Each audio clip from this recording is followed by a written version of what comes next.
from Screen Junkies Studios in the heart of Los Angeles, this is Screen Junkies Movie Fights. Now your host, Andy Signor. Round 4. All right, for this one, we're going to do something a little fun, pitching. I want you guys to pitch us episode 8.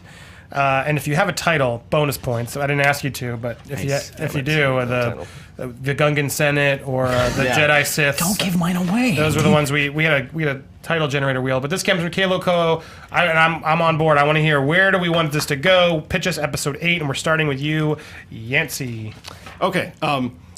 Episode 8, if it's going to mirror The Empire Strikes Back, which at this point we kind of figured they're going to try to do that. Yep. I think what you do, I don't know if anyone's ever seen a movie by the Shaw Brothers called The 36 Chambers of Shaolin, which is all about, it's just a training movie where this guy, Gordon Liu, goes through 36 different rooms that train him how to be this Shaolin warrior.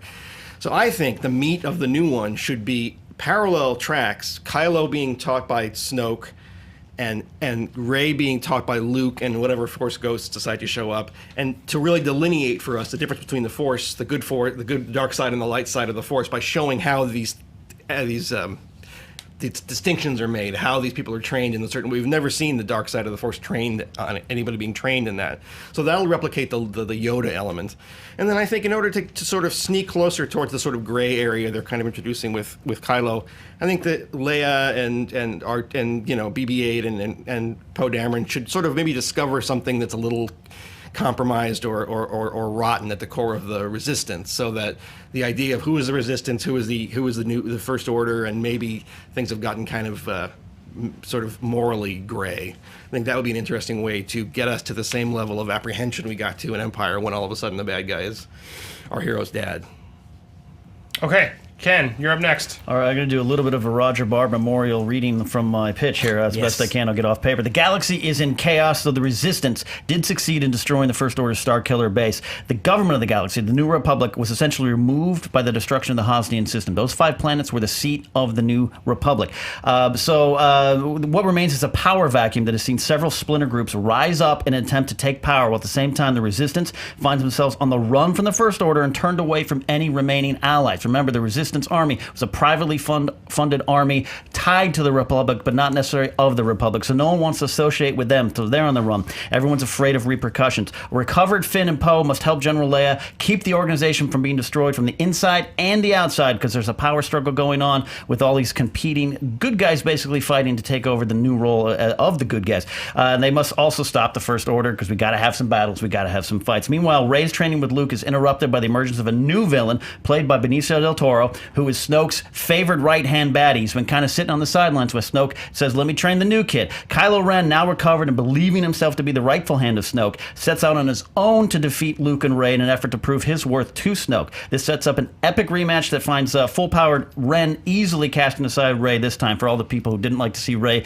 get a victory, almost killing her if not for the aid of Luke Skywalker. Skywalker is now drawn into the fight. However, Luke is worried that he and Rey cannot do this alone, so he sets off with Rey to seek the one person he feels he can help, and this leads to a showdown between Del Toro's character, Kylo Ren's character, and Luke Skywalker in an amazing three-sided, three-way wrestling style fight, a three-way lightsaber fight with everyone fighting against each other. Del Toro is killed by Kylo Ren, but Luke is fatally injured in the battle. His last words send Rey directly to the one person Luke felt could help, which is her mother. The movie ends with Ren returning to Snoke's chambers, Luke dead, the Resistance in shambles, and Ren takes his rightful place at his master's side, who is revealed to be Darth Plagueis the Wise. This is called Star Wars Episode 8, The Reign of the First Order.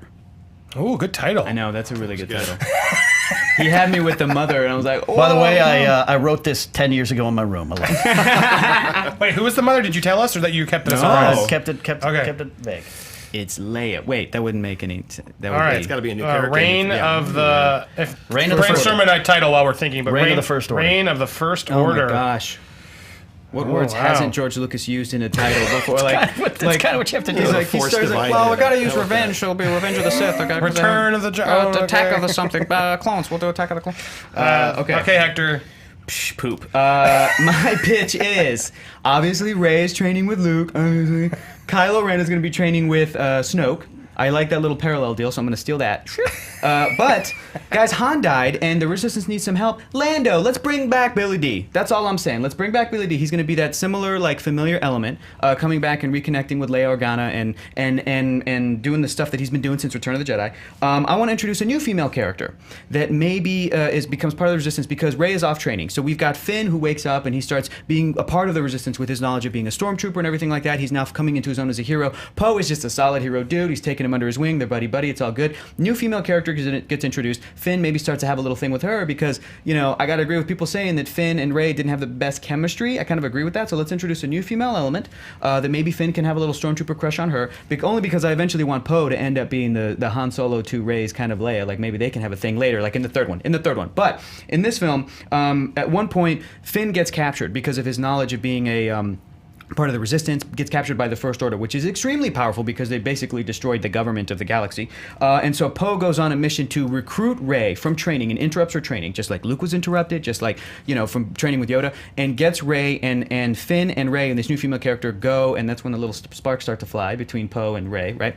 Goes and gets Finn. Meanwhile, this entire time, Snoke has revealed his master plan, that this was all an attempt to capture Rey, kind of use him as bait because they know that, Finn, because they know that Finn is important character to Rey, that he is her friend, only to get Rey out of the Jedi area to go and capture Luke Skywalker. They're going to capture him, they're going to kill him. Cliffhanger ending, and I'm going to have Benicio del Toro not be a Sith, but rather a member of the First Order, because in the Star Wars lore, there's only ever two, and it's going to be Snoke and Kylo Ren. But I think that Benicio would kill it as a high-ranking member of the government, of the First Order, and kind of doing that whole thing. The way that, like, Hux was kind of, maybe him and Hux can kind of butt heads. And then Captain Phasma's going to be in it. That's it. Is she gonna do anything this time? Yeah, she's gonna do stuff. That's the other pitch. Part of my pitch is Captain Phasma does stuff. Maybe she takes off her helmet. Maybe she looks real cool. Maybe she looks real badass, real sexy. I don't know, but she's definitely gonna do stuff. All right.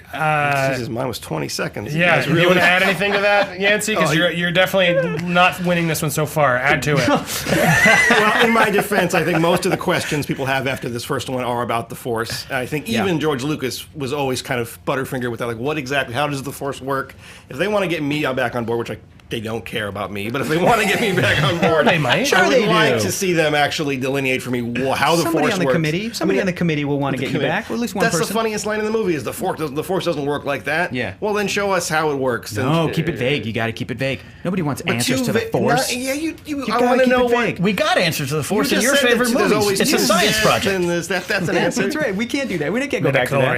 And as much as I love Creed and Rocky, you know, Star Wars is not a training montage movie, which I think is we hindered. Part of Empire. Debatable. The best part. I think the best part is, no, I am your father. And Lando being like, what's up, Spoiler. baby girl? I'm sorry. Yeah. Look, this is great. You know, I actually really, Yancey stuff is really smart. That is a smart pitch, but I'm going to take that, putting on the first act of my movie. Thanks. There you go. I'm going to take, you know what, Finn does need a girlfriend. I'm going to name her Alara Laserflash, and she's going to be part of the one fighting the Resistance. And Lando's one of my all-time favorite characters. Sorry, I'm doing the Harloff point. Bring him back. I absolutely want him back, but he's good for about one or two lines. Have you seen him lately? Let's be realistic. Exactly. He's not going to do much in this movie. I want to see for the first time ever a three-way dance. Good side, bad, we saw that in even Phantom. better. Yeah, but there's 2-on-1. He's talking about. Yeah, I'm talking about a three-way dance. Third Three element? guys fighting, and the fact that I want Ren. He is still trying to. He's not going to the light. He wants to go deeper into the dark side, and instead of the master having an apprentice, and but we don't know if they're Sith. I'm going to assume they are, but we don't know yet. The Knights of Ren are unaffiliated at this point, which is just Ren. I don't know where Snoke is. That's what I want to see. I want to see something completely different in this. Making it rolling. Roxy? Sorry, it was loud. I'm actually currently on Ken's computer, so to check what he did 10 years ago in his room, yes, he was currently writing a draft. I can read it to you guys at a later time. Just don't look at the pictures. Don't dig any deeper. Don't dig any deeper. That's it. Billy D is a little busy right now because he's shooting a short called Never Cool. Don't even know what that is. He's and not I busy. tweeted out wondering what people wanted the 8th episode to be called. We got Revenge of the Spoilers was my favorite one. Could really do some good stuff there. That's dumb. It's not a real title. Good joke, guys. I think it's great.